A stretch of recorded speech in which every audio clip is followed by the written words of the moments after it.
राजस्थान सरकार के कैबिनेट मंत्री किरोड़ी लाल मीणा का एक बयान आज एक राजनीतिक गलियारों में चर्चा का विषय बन गया।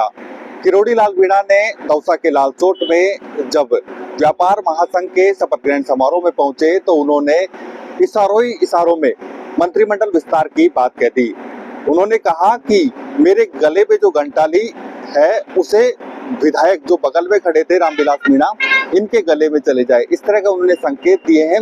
साथ ही उन्होंने कहा है कि पपलाज माता से मैं यही जप करता हूं कि जो मेरे गले में जो घंटाली है, मंत्री पद की जो घंटाली है, वह विधायक रामविलास मीणा के गले में चली जाए। साथ ही उन्होंने कहा कि जिस तरह फिल्म अभिनेत्री ममता कुलकर्णी को वैराग्य हुआ और वो महामंडलेश्वर बन गई, हो सकता है कि मैं भी कुंभ में जाऊं और वैराग्य प्राप्त हो जाए तो विधायक रामविलास मीणा का जो मंत्री बनने का जो रास्ता है वो और भी साफ हो जाए, इस तरह का उन्होंने बयान दिया। साथ ही उन्होंने ये भी कहा कि जो विधायक रामविलास मीणा है वो मुख्यमंत्री भजन लाल शर्मा के काफी नजदीक है। उन्होंने एक एग्जाम्पल देते हुए कहा कि जब से राजनीति शुरू की है तब से मेरे घर पर कभी भी कोई मुख्यमंत्री नहीं आया।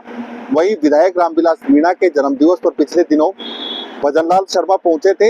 ऐसे में उन्होंने इस कार्यक्रम में उस बात का जिक्र किया और कहा कि मुख्यमंत्री भजन लाल शर्मा के नजदीकी है रामविलास मीणा और हो सकता है कि मंत्रिमंडल विस्तार में रामविलास मीणा को जगह मिले। इस तरह की उन्होंने एक संकेत दिए हैं और ये कहा है कि उनके गले में जो ये मंत्री पद लगा हुआ है या उनको घंटाली शब्द उन्होंने उपयोग में लिया है, यह विधायक रामविलास मीणा के पास चले जाए, क्योंकि किरोड़ी लाल मीणा पिछले लंबे समय से इस्तीफे प्रकरण को लेकर काफी चर्चाओं में बने हुए हैं।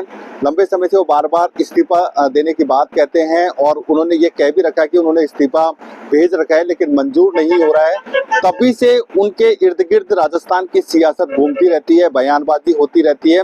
लेकिन एक बार फिर किरोड़ी लाल मीणा ने एक संकेत दिए हैं मंत्रिमंडल विस्तार के, साथ ही अपना मंत्री पद छोड़ने के, साथ ही वैराग्य तक प्राप्त होने की बात कही है। तो इन सभी बयानों से एक बार फिर राजनीतिक गलियारों में चर्चा का विषय बना गया है और साथ ही ये जो बयान है वो निश्चित रूप से आगामी जब विधानसभा सत्र आएगा तो विधानसभा के दौरान भी चर्चा का विषय बनने की संभावना है, क्योंकि कांग्रेस के जो नेता हैं वो इस बयान को काफी भुना सकते हैं। एक और बात है कि किरोड़ी लाल मीणा ने जो आगामी विधानसभा सत्र है इसके लिए छुट्टी मांगी है, यानी नहीं जाने की बात कही है। ऐसे में किरोड़ी लाल मीणा का विधानसभा में नहीं जाना, उससे पहले इस तरह का बयान देना, साथ ही कांग्रेस के लिए एक नया मुद्दा मिल गया है। अब आगामी दिनों में राजस्थान की राजनीति क्या करवट लेगी ये तो आने वाला समय बताएगा, लेकिन जिस तरह किरोड़ी लाल मीणा का जो बयान लालसोट में सामने आया है उससे राजनीतिक गलियारों में चर्चा का विषय बना हुआ है। आशीष शर्मा, न्यूज़ 18, दौसा।